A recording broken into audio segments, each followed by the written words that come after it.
Magandang umaga sa inyong lahat. Ako po si Rey Casambre, ang Executive Director ng Philippine Peace Center. Nais ko kong basahin sa inyo ang pahayag namin na may pamagat na Delusions of Peace, Delusions of Success. The signing of the Comprehensive Agreement on the Bangsamoro, or CAB, between the government and the MILF, coming close on the heels of the arrest of the alleged top leaders of the CPP-NPA, has predictably filled the air with euphoria and great optimism, especially in government circles. The end to armed conflict, not only in Mindanao, but in the entire country, appears to be now just around the corner.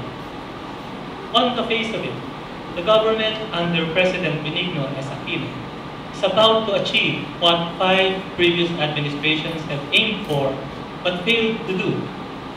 1. Convince the MILF through peace negotiations to silence their guns and accept autonomy within the political ambit of the Philippine Republic. And 2. Compel the CPP-NPA-NDF through relentless military operations to capitulate with or without peace negotiations. They spell the success of the two-pronged approach of Oplan Bayanihan, Aquino's quote-unquote peace and security, or READ counterinsurgency program, patterned on the U.S. counterinsurgency guide. Coming on the eve of the upcoming visit of U.S. President Obama, there could be no sweeter icing on the cake than the prospect of gifting their patron with these twin victories, although only as fat bonuses to the agreement on increased U.S. military presence and access to Philippine facilities, and consequently being rewarded with this fulsome praise and congratulations. Unfortunately, the images being conjured that the long quest for peace is finally over remains more an illusion than fact. The failure of the 1976 Tripoli Agreement and the 1996 final peace agreement between the government and the MNLF reminds us that the mere signing of peace agreements may result in a temporary end of hostilities, but not necessarily a just and lasting peace. It remains to be seen whether the CAB will finally satisfy the aspiration and demand for the Bangsamoro's right to self-determination, the core issue in the struggles of both the MNLF and the MILF. Will it end and rectify the historical injustice inflicted on the Moro people by what they call, quote-unquote, the Imperial Central Philippine Republic?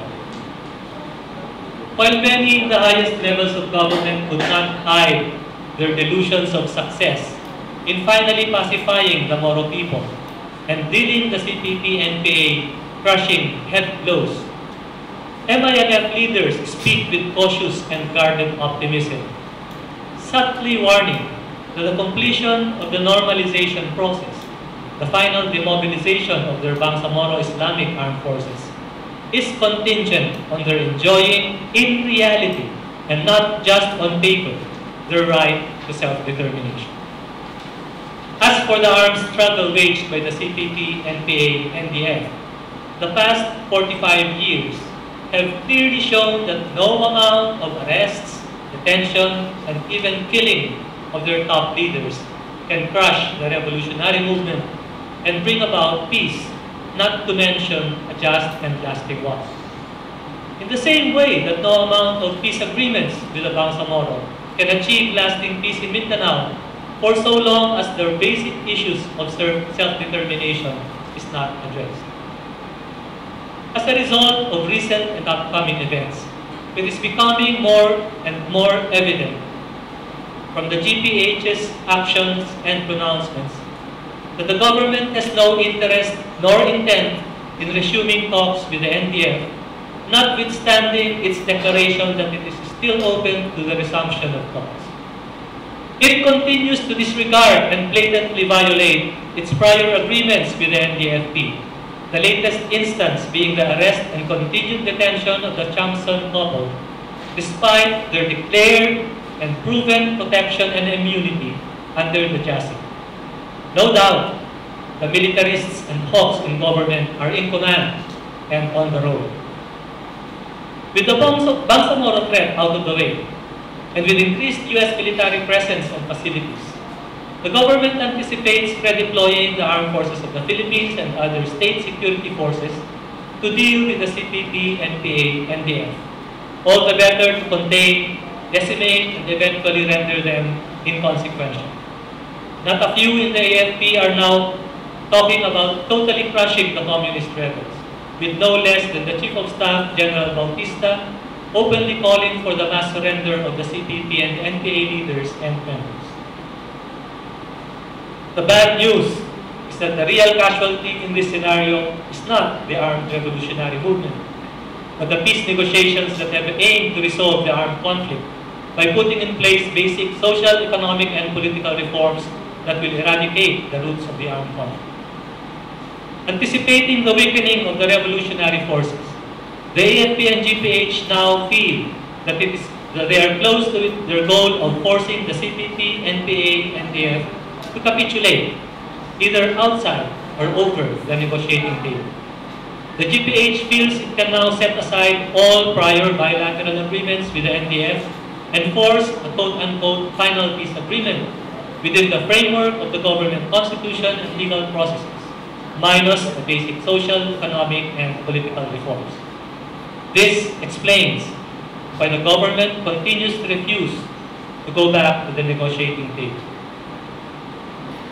The good news is that no matter how strongly the GPH believes otherwise, the truth is that genuine peace in this country can only be achieved by addressing the roots of the armed conflict, by replacing the ruling social, economic, and political system with a genuinely free and democratic one.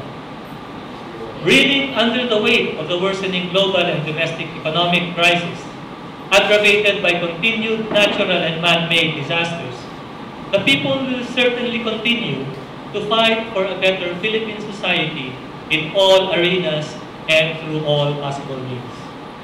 The Philippine Peace Center thus joins all advocates for genuine peace in reiterating our call for the GPH and the NDFP to immediately resume peace talks and resolve the impasse on the basis of the Hague Joint Declaration, the CARHRIHL, and the JASIG, so that the Filipino people may continue to avail of the peace negotiations as a venue for ending the armed conflict and achieving a just and lasting